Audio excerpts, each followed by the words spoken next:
Perfect. Our next question is from John Westman in Boston, who's a professor at BC and Harvard. So Okay. get ready. All right. Should I be intimidated? You should Not be. at all. Hey, Frankie, thanks for your wisdom. Thanks for all the good work you're doing. Really appreciate it. Hey, It's John. been very helpful. I'm curious about one thing you said, which I hear from a lot of people, which is I only learn from my failures.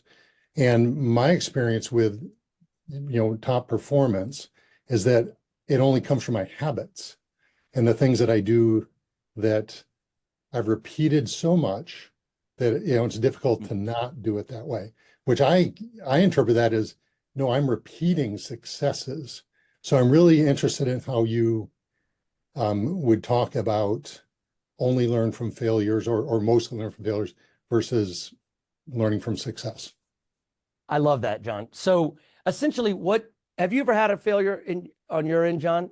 It doesn't have to be big, like something small. Oh yeah, I had dinner last night with my family and I failed multiple times. Okay, I mean, excellent. yes, in life for sure. Okay, no. so what I wasn't saying was that failure is so uncomfortable in and of itself. We're never going to stay there, right? So what'd you learn from last night's dinner? Really, how kind of no matter what I say, that my kids are going to have a heyday and tell me I screwed up with it. But it does, I really stick to my inner child, like you're talking about too, in my 5 years.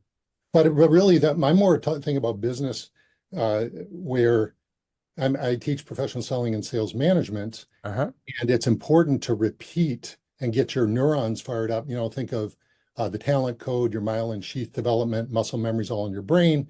And also think about how you are helping the folks who are struggling, where you're in the present and you are looking at different questions, maybe. However, many of the questions you come to have already been programmed, so that and those are the ones that work versus more of the ones that don't. That's kind of where I'm at. Yes. So essentially, I could reframe it a bit for you and say that, like, the journey of learning starts with failure, right? So that's really what it boils down to, because when there's a failure, nobody has to be told, change something, because we don't like it. It's so uncomfortable. So then when we change it and it works, cool, cataloged, keep going, repeat it, right? But until then, see, for a lot of people, I think, John, is that they get in a loop of feeling like it's not working, right? And part of the work I do is to get them comfortable in that loop. Now, you might be thinking, like, well, why would you want them comfortable in a loop of not working? Well, because they haven't uncovered the full capacity of what their solution is. And then, of course, first of all, like, don't get me wrong. If I thought that failure was what I was seeking, like, failure is not, you don't have to seek failure. It's inevitable, right? What we do is we seek problem solving, but it's about getting in a mindset that repetition of failure is just part of waking up. It's the same as having breakfast. And once you get into that mindset, then you start looking for it, because guess what? You have a decision now, right? You can either continue to say what you want to say at dinner and not really care, because hell, I'm older now and I don't really give a shit what you say, or you can try to put into whatever thing you think you need to do to make them love you more. That's your call, right? And you could try both, and I recommend it, or something in between.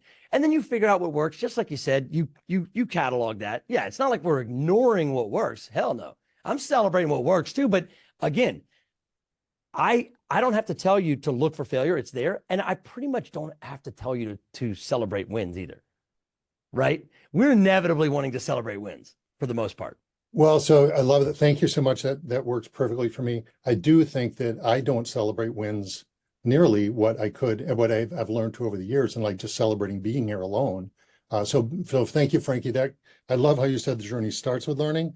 You catalog successes and you repeat them. That captures it to me, because I keep seeing people talking about, I only learned through failure, and it's very confusing. Right. It's more that it starts with it. The learning start with failure. And look, I wrote a whole chapter, just so you know how much I love celebrating wins. Chapter 9 in this thing is called Celebrate Milestones and Make New Ones. So it sounds like you might want that chapter if you're struggling to celebrate on your own, and celebrations don't have to be big. I mean, hell, it could just be telling your wife or somebody that you're grateful about something that happened. It can be small. But a celebration is essentially connected to gratitude, which is connected to your relationship with like how you perceive the universe is treating you. I celebrate Frank, you. we can- Nice. Oh, wow. Nice fireworks. Nice. Dude, John, you couldn't have timed that better. that's pretty good. Balloons for Frankie. Wait, Thank and I you. think